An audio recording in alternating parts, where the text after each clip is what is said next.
Hello everyone, welcome back to another LEGO Star Wars review. Today we are going to be reviewing General Grievous' Starfighter. This is an older set that I mentioned in my previous video. This set came out 4 years ago. This set I'm wanting to review simply because we are approaching the 20th year anniversary for Revenge of the Sith, and I am hopeful that we can get one of these for the 20th year anniversary. This set 75286, it comes with 487 pieces. This set did retail when it released for $80 US.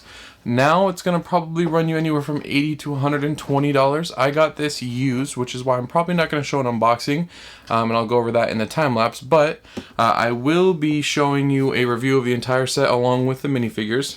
This set cost me $85 when I purchased it, so if you're going to go buy this, I'd recommend getting it used if you just want the build and the figures attached. If you want it sealed, it may cost you a little bit more for a set that probably was already overpriced during the time that it came out.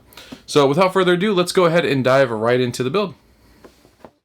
As you guys can tell, the build itself is not too bad, but as I'm working here, I didn't do an unboxing of this video simply because I actually got this set pre-owned and I didn't want to show an unboxing of the set when it's not going to be sealed in bags for what you actually will be getting when you buy this set. The set did come fully complete though, with spare parts and all, along with all the minifigures, which is perfect.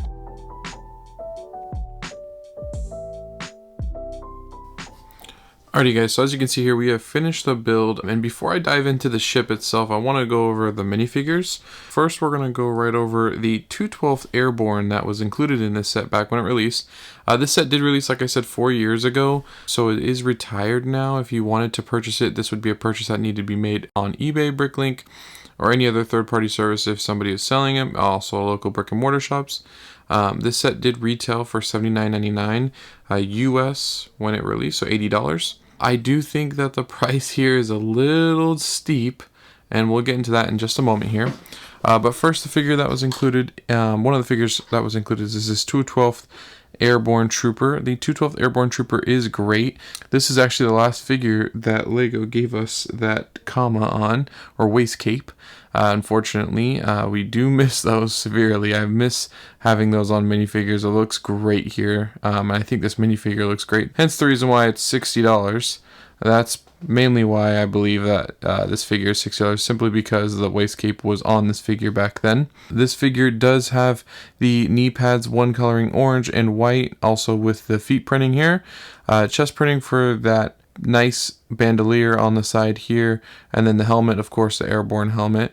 On the back side of the figure here, we're going to see just the regular printing along with that bandolier strap there, and then it does come with the regular blaster. This was the beginning of the face prints for LEGO, starting these clone troopers with that tan nougat face for the clone troopers. So really happy with that. I'm going to move the ship so it focuses a little bit better here. As you can see, minifigure for the 212th Airborne, it honestly is great. We don't see this in the ATTE that we recently get for the 212 with Commander Cody. At the time of this release, we really wanted Commander Cody in this General Grievous' Starfighter. That's what we were really hoping for when this did release. We did not get him, obviously, and we ended up getting him later in the ATTE, which is nice, but I would like to see him maybe in a future iteration, and that's kind of where I was getting at with the how this could be better. That's kind of one way, I believe, if we put a Commander Cody in there. Now that we don't have an Airborne, it's almost like we want an Airborne now too. Next figure we did have is a Obi-Wan. It actually comes with a blaster, or Obi-Wan comes with a blaster here, mainly because Obi-Wan did shoot General Grievous to death. So uncivilized. In that scene, this is from the third movie, obviously Revenge of the Sith, like I said. And it does feature this mini little blaster here on Obi-Wan Kenobi. Obviously his blue lightsaber, this is before they did that frost finish on those lightsabers, so we have that. And then as you can see here, his body does have those burn marks. And this is actually a reused minifigure from the Anakin versus Obi-Wan, the Battle of Mustafar. Really disappointing that LEGO did that back then. His face does have a dual-sided face. As you can see here, more of a focused, determined face here. On the back side is more of a worried face, which is funny for Obi-Wan to have that. Yeah, that's going to be Obi-Wan. And like I said, it's kind of sad that they did reuse this minifigure, especially at the price of this set. I feel like we should have had a figure that was cleaned up. He wasn't burnt during that scene, and definitely could have got a figure that actually matched what we see during that scene as well. And then lastly, we have General Grievous here, which is a great figure. The coloration is white, and they've been using this General Grievous mold for some time now. I don't know if we will see a new one or if we need to really, considering that this General Grievous, in my opinion, has reached its peak of the actual quality of the General Grievous. I think it's a great mold for him, as far as the chest and back and the head too. So I'm not sure if we will end up seeing a new General Grievous here anyway, but it does feature 4 lightsabers, 2 green and 2 blue as you see here. The arms there are printed on the sides, beautiful. And then the face as well, I think looks great, along with the actual cutout for his chest too. So I don't have an issue with this General Grievous. I think it's a great General Grievous. I just, again, don't know where we're getting the $80 of value in the set when it released, and now you're going to have to pay more for the set too, which is even crazier. Like I said, I would look out for used deals. I know not too many people are fans. If you have a trusted source for used deals, I would do it, just because I wouldn't spend over the retail for this again. If you want the figures, just buy them on Bricklink, or a specific figure from the set, buy it on Bricklink, because other than that, it's going to be very expensive to get this set going forward. However, we do get the set here. I'm going to go over this. This is General Grievous' Starfighter. I think it's a beautiful build. So you see here, there's the detailing of the colors here. I think it's awesome that they put that here. I'm going to use this pointer. So it's the striping for General Grievous' Starfighter. And I really love the feature in the set. It actually slides open for the cockpit, just like it does in that movie. I think it would be embarrassing if they made it flip open. I think this is a great use of Lego slides. So it slides in here. The only thing is it is kind of loose. Mine locks in not too bad. I have seen where it's definitely looser. When I was first starting to build it, I was kind of worried because it would just slide and fall down. But mine's not too bad, so I'm happy with that. And then one thing I was worried about too when I was building this, I was like, man, General Grievous has 4 lightsabers. Where am I going to put those? There's no clips on the bottom of the ship, as you see here. So I was like, well, I found out that while building this, there's a secret compartment here. And it shows it on the back of the box too, which is nice. So secret compartment, you store all your lightsabers in there, close it up, and it's actually on both sides of the ship. So front side, or excuse me, left side, and then we also have it here on the right side. So 2 lightsabers probably on each side. Fits perfectly fine. I already tested that too, so that's great. The actual play features for the ship, not only with those second slides on the side, but you have the obvious stud shooters here. Great. I'm not going to push them just so I don't have to go find the studs later on. And then underneath here, you're actually going to see there is a little spring-loaded missile. If you buy this set sealed, you'll have one of those and another one here. Great. For the set, I think the play features for shooting stud shooters and a spring-loaded missile is great to have both. So overall, I do love this set. I think it's a really cool General Grievous Starfighter. I think it looks great. I think the minifigures, in my opinion, are great now that I obviously have the foresight of having a Commander Cody that's Phase 2. At the time, I would have been very upset because I've been looking forward to that Phase 2 Commander Cody. But now, like knowing we have those Phase 2 Commander Codys in that ATTE, it's really not that big of a deal any further. However, the price for this set is kind of the biggest gripe I have with it. So let's just go ahead and do my final review and get to the end of this video. Alrighty guys, so overall I do love this set. It's got great swooshability, it's sturdy, it's strong, it's very front heavy obviously because of the engines, but I do love General Grievous' Starfighter.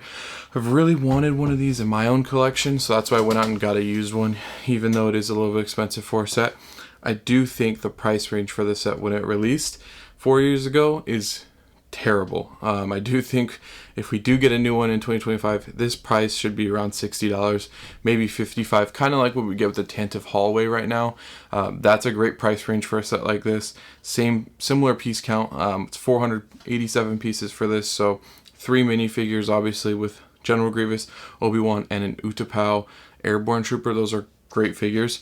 I'd be fine with a similar figure selection. It's just the pricing is really rough on this one. So like I said, $80 when it released, now probably $100, $120 depending on where you're getting it. I would try and get it under $100 if you're going to get it. If you have to get it used, do what you got to do. But Hopefully we get another one of these sets next year for 2025. That'll mark 5 years since this set came out. 5 years is a little quick to ask for a set that is not, I would say, one of the main selection of Lego Star Wars sets. And by main selection of Star Wars sets, I mean a Millennium Falcon, AT-AT, X-Wing, TIE Fighters. Those types of sets are really the main sets of Lego Star Wars. All sets are great, don't get me wrong, but a lot of the sets that Lego Star Wars makes all the time over and over very soon are those similar sets. As you can tell, we had a TIE Fighter as well 4 years ago. We already have one now with Rebuild the Galaxy again. Same thing with the Millennium Falcon, now getting a Dark Falcon. So these sets often cycle in and out of the actual marketing for Lego Star Wars. General Grievous' ship isn't one of those. We got one in 2007, then 2010, which is not too far in a gap, 3 years. But from 2010, it took all the way to 2020, 10 years to get another General Grievous Starfighter. So now we're approaching 2025, hoping 5 years is the sweet spot for getting another General Grievous Starfighter, especially with the price range on this one being $80. Very expensive for this set. I love the set itself. It's a great set. The build is awesome. The design is awesome. General Grievous looks great. The 212th Airborne Trooper is great. Obi-Wan could be a little bit better because of the robes not being the same of what you actually get in the Utapau scene. However, the price range on this set is just, like I said, obscure. It needs to be around $50 to $60 for this. So I don't know why we got it this expensive back then, especially due to inflation. That was 4 years ago too. So I just don't think it was a very good price range. And I don't think it sold extremely well and would make sense if it didn't. Hopefully, like I said, 2025 is coming. We are at the 20th year anniversary of Revenge of the Sith. This would be one of the sets I would like to see remade at a very reasonable price, unless we're going to include a fourth figure, maybe another 100 pieces or side build. Then we can start looking towards the $80 price range. But for 3 figures and a 487 piece set, it's got to be around $50 to $60. 80 is just crazy. If it does come out again, it comes at a similar price, maybe $80 again. So that's my review on this set, guys. Overall, I would probably have to give this, the set itself, again, this is so difficult for me because the set itself, I'd probably give a 9 out of 10. The one point being Obi-Wan's just kind of sucks to not have a specific Obi-Wan for the set if you're going to be spending $80 on it. If we're going to factor in the price in which this released, I would probably give it a 6 out of 10. It's that brutal. Pricing on this set is just rough. There's some sets that Lego I just will cough up the money for. Obviously this set's one of them because I want this set in my collection. Hopefully we get a new one. Hopefully it's a little bit cheaper, and hopefully it still has the great design that this one had and the great minifigure selection this one had. But that's going to do it for today's video, guys. I hope you guys enjoyed. If you did, please like, comment, and subscribe, and we'll see you guys in the next one.